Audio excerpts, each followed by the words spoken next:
Good morning. Welcome to day 10 of our Advent retreat. Today I want to talk to you about a very, very important person when it comes to December within the church.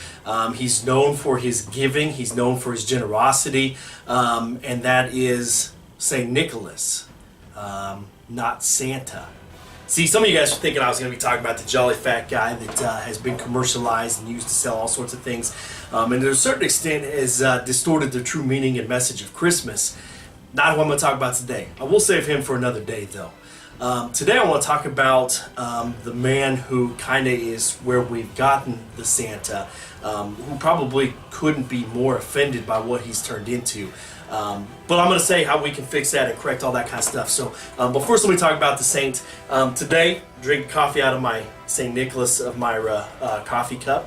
I've got a statue of St. Nicholas, and actually this is pretty cool. This was my aunt's statue, and she used to teach in Catholic schools, in a sense it's passed on to the next life, but it sits on my desk today as his feast day.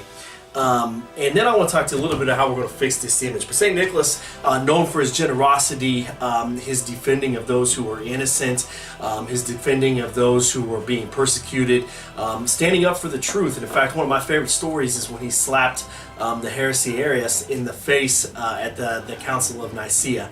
And that's just because, well, I think slapping in the face is always cool. But someone who stood up for the truth, someone whose heart was generous, someone who gave everything that he could give, and someone who defended the poor, the innocent. And those are perfect role models. In fact, I think we should think about St. Nicholas a lot, but I don't think we should think about Santa a lot. And I think that we should guide our kids and we should guide ourselves away from the commercialized Santa and towards St. Nicholas, whose generosity was derived by the fact that he was a Christian and he was trying to live in the model of Jesus.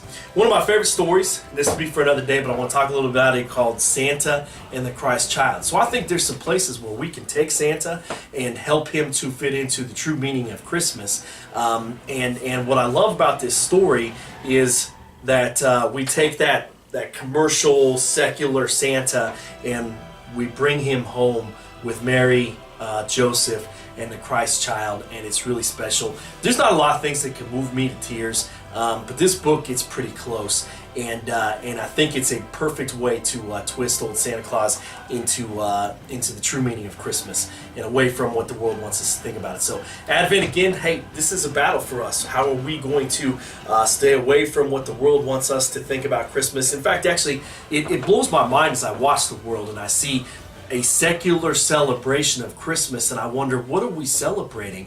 Why are we giving gifts? What is the point of December 25th? Because there's a lot of people who want us to take Jesus totally out of Christmas and just have some national celebration of epic amounts of spending and giving and all that jolly and all that, but for what? What are we celebrating? I don't understand what the secular world wants us to celebrate.